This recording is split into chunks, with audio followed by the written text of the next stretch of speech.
Je me souviens encore du bruit assourdissant de la sonnette ce jour-là. Comme un coup de tonnerre qui déchira le silence oppressant de mon appartement parisien. Ouvrez. C'est pour le climatiseur. Cria une voix ferme. Presque impatiente. Et quand j'entr'ouvris la porte, elle était là. Avec son outil en main. Prête à envahir mon espace.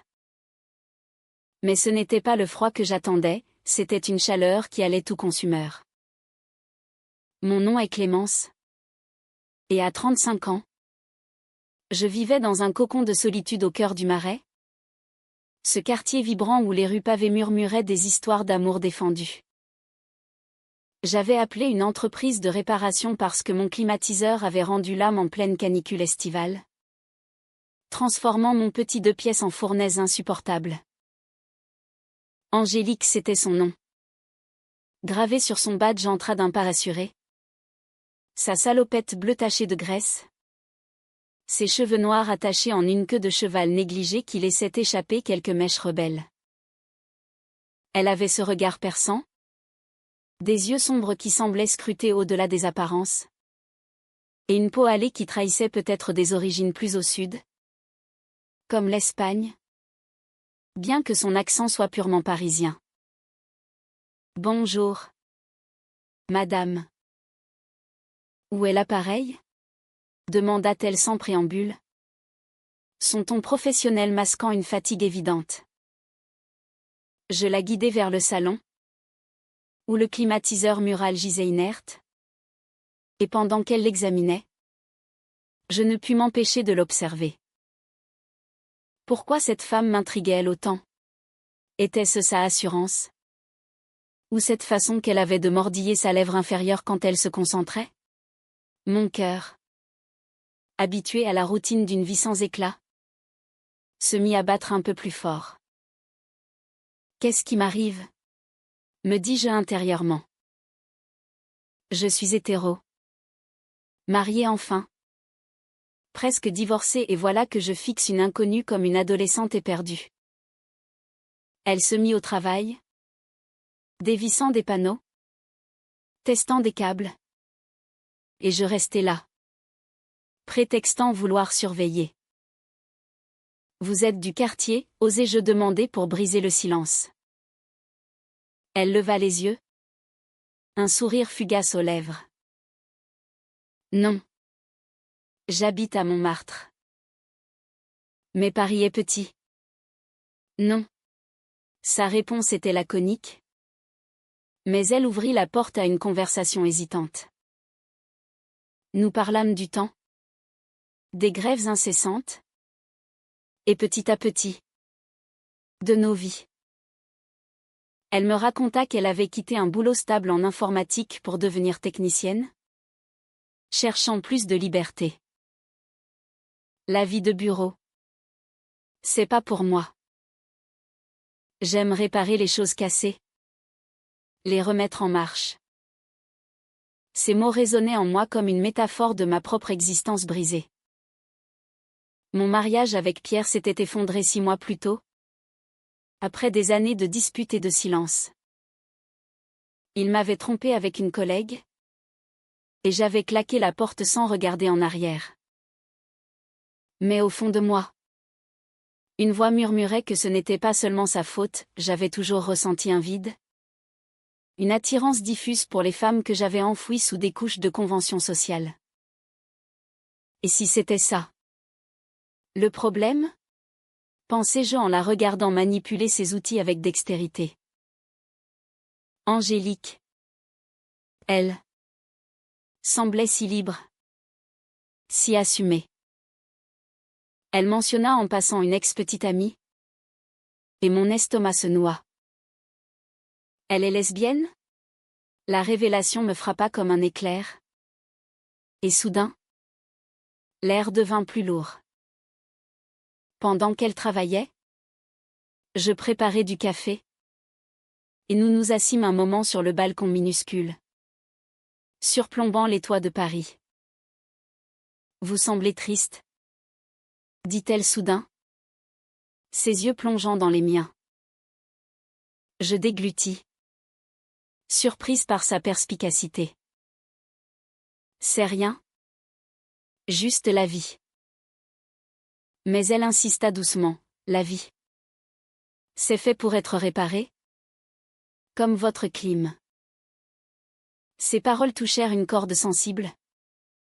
Et pour la première fois depuis des mois, je me sentis vue. Vraiment vue. Pourquoi cette inconnue me bouleverse-t-elle autant? Est-ce le début de quelque chose? Ou juste une illusion née de la solitude? Le climatiseur ronronna enfin. Et elle rangea ses affaires. Voilà. C'est fait. S'il y a un problème, appelez-moi directement. Elle me tendit sa carte. Nos doigts s'effleurant un instant trop long. Je rougis. Et elle partit. Laissant derrière elle un parfum de sueur et de métal qui imprégna mes pensées. Cette nuit-là, je ne dormis pas. Hanté par son image. Clémence. Ressaisis-toi. Me répétais-je. Tu n'es pas comme ça. Mais au fond, je savais que le mensonge que je me racontais depuis des années venait de se fissurer. Les jours suivants, je simulai une panne pour la rappeler. Elle vint. Surprise mais amusée. Encore vous, rit-elle. Nous parlâmes plus longuement. Et je découvris qu'elle avait fui une famille conservatrice en Espagne pour s'installer à Paris, cherchant une vie authentique. Son histoire faisait écho à la mienne, des secrets enfouis. Des attentes sociétales qui étouffaient l'âme. Elle me comprend. Pensais-je. Le cœur serré. Notre complicité grandit. Et bientôt, les réparations devinrent prétexte à des rencontres. Un soir, après un verre impromptu, elle me confia, je sens une connexion. Clémence. Mais je ne veux pas te forcer. Mon monde vacilla. Suis-je prête à affronter ça? La peur m'envahit. Mais aussi un désir brûlant. Nous nous rapprochâmes. Nos conversations chargées d'électricité. Pourtant, un doute persistait, et si Pierre revenait? Et si ma famille apprenait? Je suis perdue, murmurai-je intérieurement. Mais l'attraction était irrésistible. Les semaines passèrent dans un tourbillon de rendez-vous volés, où chaque regard d'Angélique ravivait en moi des flammes que je croyais éteintes. Nous nous retrouvions dans des cafés discrets du quartier latin, où l'ombre des étudiants masquait nos murmures intimes. Clémence, tu es comme une énigme que je veux résoudre, me dit-elle un après-midi pluvieux, sa main effleurant la mienne sous la table. Ces mots me transpercèrent, éveillant un mélange de joie et de terreur qui me consumait de l'intérieur. Pourquoi ai-je si peur? Me demandais-je sans cesse, allongée seule dans mon lit, fixant le plafond craquelé de mon appartement. Mon divorce n'était pas encore prononcé, et Pierre m'appelait parfois, feignant le regret pour me reconquérir. On peut recommencer? Clémence. Pense à notre vie ensemble. Sa voix au téléphone était un rappel cruel de la normalité que j'avais fui, mais que je n'osais pas abandonner totalement. Angélique. Avec sa passion espagnole tempérée par la vie parisienne, représentait l'inconnu, une liberté qui m'effrayait autant qu'elle m'attirait. Et si je me trompe? Si ce n'est qu'une phase? Ces doutes me rongeaient, transformant chaque moment de bonheur en une bataille intérieure. Un jour, elle m'invita chez elle à Montmartre. Un petit atelier rempli de toiles inachevées, elle peignait en secret. Des paysages tourmentés inspirés de son enfance andalouse. Regarde. C'est mon âme sur la toile.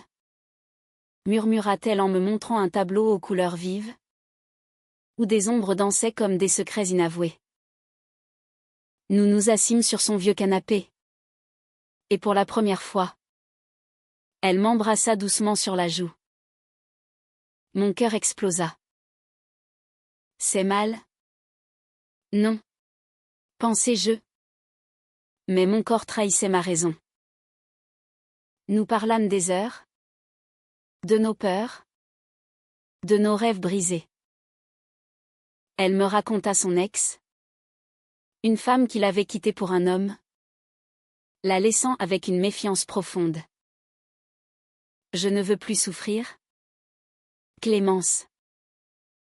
Mais avec toi, j'ai envie d'essayer. Pourtant, le conflit s'intensifia en moi. Ma mère, une bourgeoise traditionnelle de la banlieue, m'appelait souvent « Quand vas-tu te remarier? Tu as 35 ans. Ma fille. » Ces mots étaient des poignards, rappelant les attentes d'une société où l'amour entre femmes était encore un tabou murmuré. Suis-je prête à tout perdre pour elle? Me tourmentais-je. Angélique sentait mon hésitation et me pressait doucement, « Dis-moi ce qui te retient. » Mais je gardais le silence sur Pierre, sur mes doutes, craignant de la blesser. Puis vint la trahison involontaire. Un soir, alors que nous marchions main dans la main le long de la Seine, mon téléphone sonna. C'était Pierre. Je décrochai par habitude, et Angélique entendit ma voix tremblante. « Non. Pierre. C'est fini. » Son visage se figea. « Pierre? Ton ex-mari? Tu lui parles encore » accusa-t-elle, les yeux emplis de douleur. Je balbutiai des explications, mais le mal était fait. Elle s'éloigna, me laissant seule avec mes regrets. J'ai tout gâché, pensai-je, les larmes coulant sur mes joues. Pourquoi n'ai-je pas été honnête? Les jours suivants furent un enfer. Elle ne répondait plus à mes appels, et je me morfondais dans mon appartement, revivant chaque moment. Angélique. Pardonne-moi, implorai-je en silence. Mon cœur saignait, et pour la première fois, je compris la profondeur de mes sentiments. Ce n'était pas une passade, c'était un amour vrai, terrifiant dans sa vérité. Je décidai de lui écrire une lettre, déversant mes tourments. « Je t'aime, mais j'ai peur de moi-même. » Elle répondit enfin, m'invitant à la revoir. « On doit parler ?» dit-elle froidement. Chez elle, l'atmosphère était lourde. « Je pensais que tu étais prête, Clémence. Mais tu joues encore avec ton passé. » Ces mots me brisèrent. Elle a raison, admis-je intérieurement. Nous nous disputâmes. Des larmes coulant, des accusations fusant. « Je ne suis pas un jouet » cria-t-elle. Et moi? En sanglots, je t'aime plus que tout. Cette nuit-là, nous nous réconciliâmes dans les larmes, promettant l'honnêteté. Mais un secret plus sombre planait, Angélique ne m'avait pas tout dit sur son passé. Elle avait fui l'Espagne non seulement pour sa sexualité, mais à cause d'une dette familiale qui la hantait encore. Et si ça nous détruit? Pensai-je, ignorant encore la tempête à venir. Le bonheur revint, fragile mais intense. Nous explorions Paris ensemble. Des promenades au jardin des Tuileries aux dîners improvisés. Pourtant, mes doutes persistaient, amplifiés par des appels anonymes que je recevais, me menaçant de révéler mon secret. Qui est-ce? Pierre? Me demandai-je. Paranoïaque. La tension montait. Et Angélique, sentant mon retrait, s'inquiétait. Qu'est-ce qui ne va pas? La révélation frappa comme un ouragan, déchirant le voile de nos illusions. Un soir, alors que nous dînions chez moi, on frappa à la porte. C'était Pierre, ivre et furieux, brandissant des photos volées de nous deux. Espèce de traînée. Tu préfères une femme, hurla-t-il. Ses yeux injectés de rage. Angélique se leva. Protectrice. Mais je restai figé. Le cœur en miettes. Comment a-t-il su? Pensais-je. Tandis que le monde s'effondrait autour de moi. Pierre avait engagé un détective, obsédé par l'idée de me reconquérir ou de me détruire. Les photos, prises lors de nos promenades, étaient des preuves accablantes. Angélique, pâle, me regarda avec un mélange de choc et de trahison. Tu ne m'as pas dit qu'il était si possessif? Murmura-t-elle. Blessée. Je balbutiai des excuses. Mais il était trop tard. Pierre partit en claquant la porte, me laissant face à elle. Clémence. Comment as-tu pu me cacher ça? Accusa-t-elle. Les larmes aux yeux. J'ai peur. Angélique. Avouai-je intérieurement. Peur de tout perdre. Cette nuit fut un calvaire de reproches et de confessions. Elle me raconta enfin son secret, en Espagne. Elle avait été impliquée dans une affaire familiale. Une dette due à son père décédé. Poursuivie par des créanciers sans scrupules. Ils m'ont retrouvée à Paris. Je dois payer? Ou ils me ruineront. Ces mots me glacèrent. Pourquoi ne m'as-tu pas fait confiance? Pensais-je, sentant la trahison m'envahir. Nous nous disputâmes violemment, nos voix résonnant dans l'appartement. Tu me mens depuis le début, criai-je. Et toi? Avec ton ex qui nous espionne? Rétorqua-t-elle. Le lendemain, je reçus un appel anonyme, quitte-la, où je raconte tout à ta famille. C'était Pierre? Bien sûr. Mon monde bascula dans la paranoïa. Dois-je la protéger? Ou me protéger moi-même? Me tourmentais-je. Angélique, de son côté, affrontait ses démons, elle vendit des bijoux pour payer une partie de la dette. Mais les menaces persistaient. Notre relation, autrefois un havre, devint un champ de bataille d'insécurité. Pourtant, au milieu du chaos, des moments de tendresse subsistaient. Un après-midi au Louvre, devant la Vénus de Milo, elle murmura, comme elle. Nous sommes incomplètes sans l'autre. Ces paroles me touchèrent, ravivant l'amour. Mais les doutes s'intensifiaient. Ma mère apprit pour Pierre et insista pour me voir. Viens dîner, ma chérie. On en parle. J'y allai seule, laissant Angélique dans l'ombre.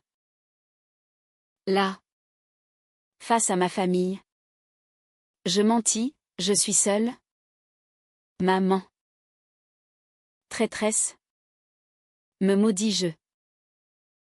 En rentrant, Angélique m'attendait, furieuse. Tu as honte de moi? La dispute éclata, plus violente que jamais. Je t'aime. Mais je ne peux pas tout sacrifier. Hurlai-je. Elle pleura, alors, C'est fini. Elle partit, me laissant effondrée. Ai-je tout détruit par lâcheté? Sanglotai-je, seul dans le noir. Les jours suivants furent un vide abyssal. Je l'appelais. En vain. Pierre, triomphant, me harcela, reviens, ou je publie les photos. Puis, un soir, elle revint, les yeux rougis. Je ne peux pas vivre sans toi, Clémence. Mais on doit affronter ça ensemble. Nous nous embrassâmes dans les larmes, jurant de nous battre. Mais un nouveau coup, les créanciers d'Angélique menacèrent de la dénoncer aux autorités pour une ancienne fraude mineure. C'est trop. Pensais-je. Paniqué. Je décidai de l'aider financièrement, vidant mes économies. Pour nous, dis-je. Elle accepta, émue. Mais le geste creusa un fossé, elle se sentait redevable. La tension culmina lors d'une confrontation avec Pierre. Je l'affrontai chez lui, arrête. Ou je porte plainte. Il rit, tu es perdu sans moi. Ces mots ravivèrent ma rage intérieure. Non. Je suis plus forte avec elle. Réalisai-je. Mais en rentrant, Angélique avait disparu. Laissant une note, je dois régler ça seule. Pardon. Mon cœur se brisa. Elle m'abandonne? Hurlai-je intérieurement. Les nuits devinrent des tourments, hantées par des souvenirs. Je la cherchais partout. De Montmartre aux rues du Marais. Enfin. Un appel, elle était à l'hôpital. Épuisée par le stress. Je courus à son chevet. Les larmes coulant. Ne me quitte plus. Suppliai-je. L'hôpital devint le théâtre de notre renaissance. Ou du moins. C'est ce que je crus. Angélique gisait là. Pâle et fragile. Branchée à un moniteur qui bipait comme un accusateur muet. J'ai essayé de payer seule. Mais ils m'ont agressé verbalement. Et j'ai craqué. Murmura-t-elle. Sa voix brisée. Je serrai sa main. Le cœur déchiré. Pourquoi as-tu fui? Pensais-je. Mais au lieu de reproches. Je dis, on affronte ça ensemble maintenant. Sortie d'hôpital. Nous nous installâmes chez moi. Un cocon précaire contre le monde. Mais les secrets refaisaient surface. J'appris que Pierre avait contacté les créanciers d'Angélique, les informant de sa localisation pour me punir. Il veut nous détruire? Sanglota TL. Ma rage bouillonna. Comment ai-je pu épouser un tel monstre? Me maudis-je. Nous portâmes plainte ensemble. Un acte de défiance qui nous unit, mais qui raviva mes peurs familiales. Ma mère appela, Clémence. Des rumeurs circulent. C'est vrai? Pour cette femme?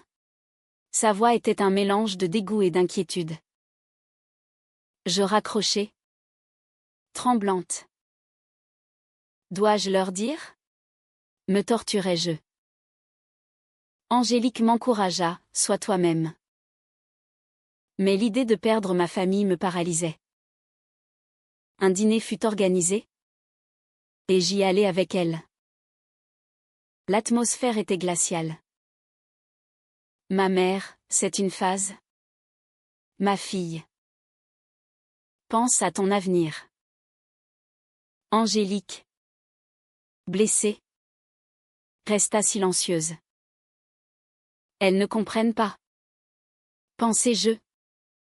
Déchirée entre amour et loyauté. La dispute éclata à la maison. Ta famille me hait, cria Angélique. Ils ont peur. C'est tout.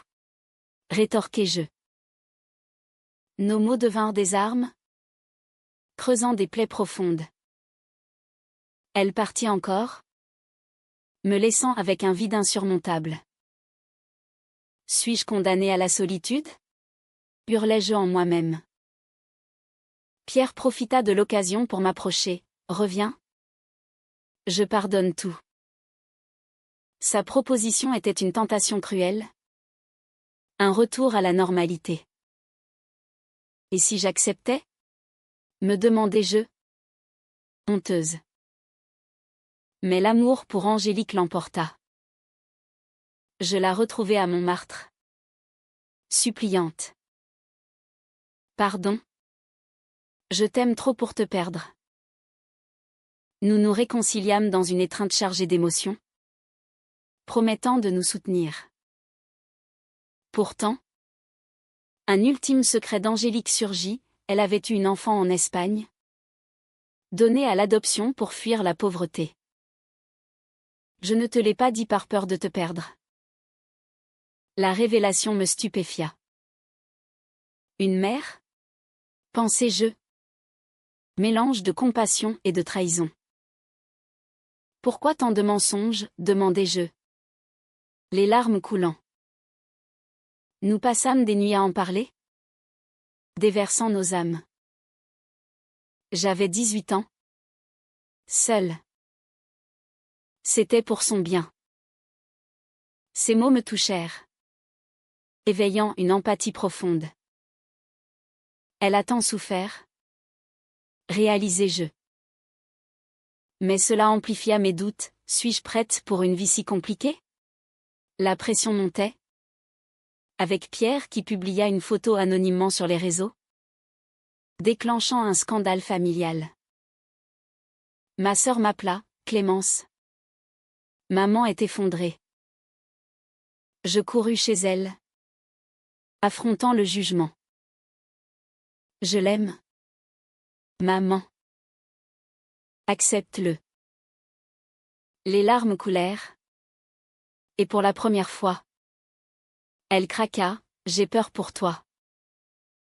Ce moment de vulnérabilité nous rapprocha. Mais le coup était élevé. Angélique, de son côté, contacta son enfant, une ado de 14 ans, pour une rencontre. Je veux que tu sois là, me dit-elle. La rencontre fut un tourbillon d'émotions.